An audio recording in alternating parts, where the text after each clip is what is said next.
We know as Christians that Jesus Christ, he took away the eternal consequences of sin. The eternal consequence of sin being hell.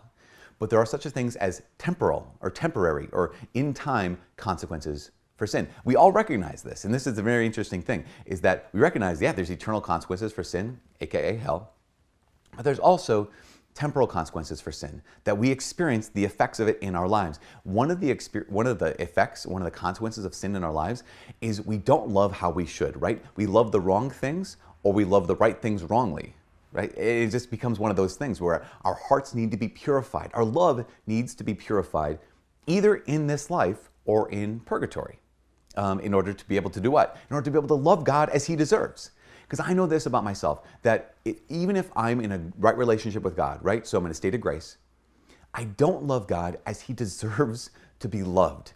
And so what the spiritual life is for, in many ways, and what purgatory is for, if it doesn't happen in this life, is for one's love to become purified, for one's heart to be able to love God like He deserves to be loved. And also how you're made to love God. And so, again, that's what purgatory is, but you don't actually have to go to purgatory for that to happen. In fact, God wants to do that in this life. He wants to purify your love. Kind of the classic way that it's been described by a lot of really big time saints has been defining the three ages of the interior life, or the three ways of the interior life. Here's kind of some technical terms. There's what you call the purgative way. It's what most of us are in right now. It's probably where you're wrestling with some big deal sins, but you're kind of really battling them out. You're choosing God, but sometimes you fall back. You have to go to confession because you keep slipping up. But you're experiencing some highs in the spiritual life, and you're experiencing some kind of lows in the spiritual life, dryness and distraction in prayer. That's the purgative way. Purifies you, right? The second way, or second age, is called the illuminative way. The illuminative way is marked by at least two different dark nights of the dark night of the soul and the dark night of the senses. Senses comes first, then soul. I'll talk about that in a second. And then there's what they call the unitive way. And that's after passing through all of this, one experiences this kind of union with God because they love God as He ought to be loved as best as they can by His grace in this life. Okay, so the purgative way, the illuminative way, and the unitive way. Okay. So what is this all about? Well, I like to describe, or to kind of imagine these three ways, because that sounds very abstract, right? Let's make it concrete. Imagine there is a boat, and the boat is on the shore of some water, or the shore of a lake, whatever kind of thing, right? And so you're not in the boat, but you have to push the boat. You have to move the boat out into the water. Now, in the purgative way, what happens is there's kind of the waves are kind of lapping the shore, right? So every time the waves come in, the boat lifts up a little bit and you can push it out. But then the waves go out and it's a little bit harder. And so imagine sometimes it's really easy. That's the moment of grace and just be lifted up. And sometimes the water goes out and it's ooh, it's not really moving very far. That's what you and I experience a lot of times when it comes to dryness in prayer, when it comes to spiritual desolation. Desolation is that kind of what you might call spiritual darkness in prayer, where you don't feel anything. So you can push, but it's it doesn't feel like anything's going anywhere. And that's the purgative way in some ways, right? Because you feel grace and moving forward, it seems like there is no grace and I'm stuck. If a person keeps pushing in that, they get to this place called the illuminative way. Now, in the illuminative way, there's a couple moments of a powerful consolation. We might even say that the tide comes in and it's oh my gosh, I can move this boat without even hardly pushing on it because just God is doing something in my life with this great consolation. Now, what God is doing in that great consolation is He's revealing to you two important things. One is that He's real. Two, that you can trust Him. Because where He's leading you is what is called the first dark night of the senses. Now, the dark night of the senses is, you can imagine, you go to prayer and you don't feel anything. You go to show up for prayer, wait, this used to be really helpful for me. I used to read scripture and set my heart on fire. I used to do the Stations of the Cross and was just so moved by the Lord's passion. I used to go to Mass and just be so engaged, but right now I feel dryness. I feel emptiness. I'm not getting anything. And what the boat image could be is that the tide goes out. So again, at first there was grace, right? Consolation. The tide is in and you can just float that boat as much as you want, but the tide goes out. Here, the boat is on the earth and you're just trying to push this thing, but it's not going anywhere. You can see the water and you're in fact, just get to the water, it'll be a lot easier. So you just keep on pressing. Now what happens is, if a person continues to be faithful in that, because desolation in and of itself is not a good thing. Desolation in and of itself doesn't do anything. It's when we're in the moments of desolation and we continue to lean into the Lord, That's what does something. Okay, so by God's grace, we continue to act. We continue to choose God. We continue to pray. We continue to do good works.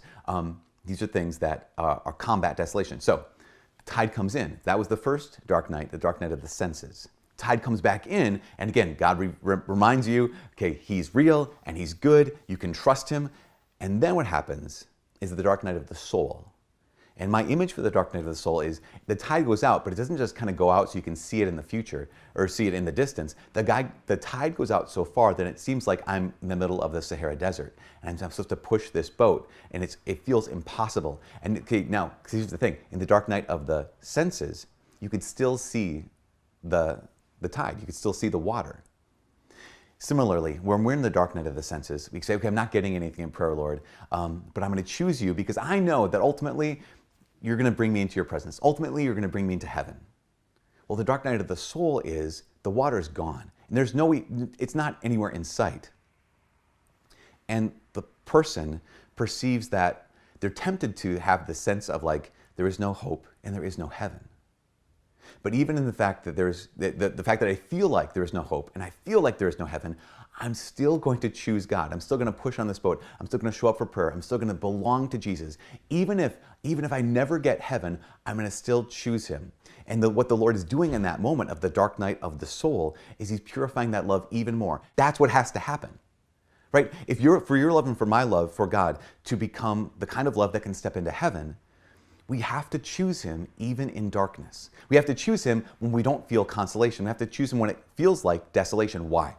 Not because God is testing you, like he's saying, like, I wonder how long they can hold on. Not because God is saying, like, I wonder, let me see how far they're willing to go. That is not the point. The point is, my heart can't be the kind of heart that gets into heaven if I love God just for his gifts.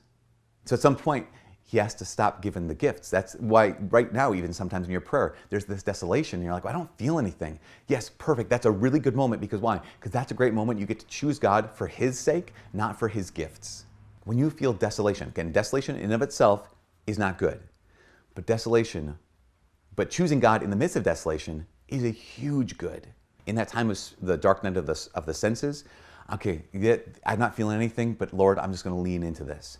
And the dark night of the soul is, God, even if there's no heaven, even if like I never get there, I'm going to choose you because I'm not even choosing you for heaven.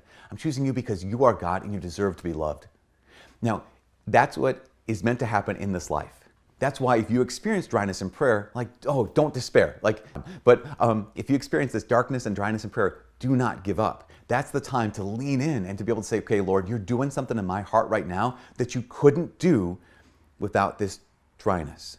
Let me just sidebar here quick. Spiritual desolation and depression are two very different things. I heard a Catholic psychologist or psychiatrist, I can't remember, talk about the distinction. He said spiritual desolation or spiritual darkness has to do only with your spiritual life, like only when it comes to prayer and whatnot. Depression is kind of this pall casts a darkness over your whole life. So that's maybe a helpful way that some of you can make a distinction. Am I in spiritual desolation or am I experiencing depression? So what am I talking about? What I'm talking about is this is God's work in your life that he wants to do right now. Jesus Christ took away our eternal consequences for our sin, hell. He made it possible for you and I to have access to the Father in this life and in eternity, but we still have these temporal consequences. When we go through spiritual desolation and continue to choose Jesus and continue to choose to love God for his own sake and not just for his gifts, your heart is becoming the kind of heart that can love God forever in heaven. So please don't despair and don't give up. When you experience that dryness, just keep praying, keep pushing that boat, knowing that the Lord who's calling you is also giving you the strength to stay faithful. He's giving you the strength to push the boat. He's giving you the strength, and he will lead you through this with a heart that's even more powerfully capable of loving him and loving others. From all of us here at Ascension Presents, this is a long video, and Father Mike Schmitz. God bless.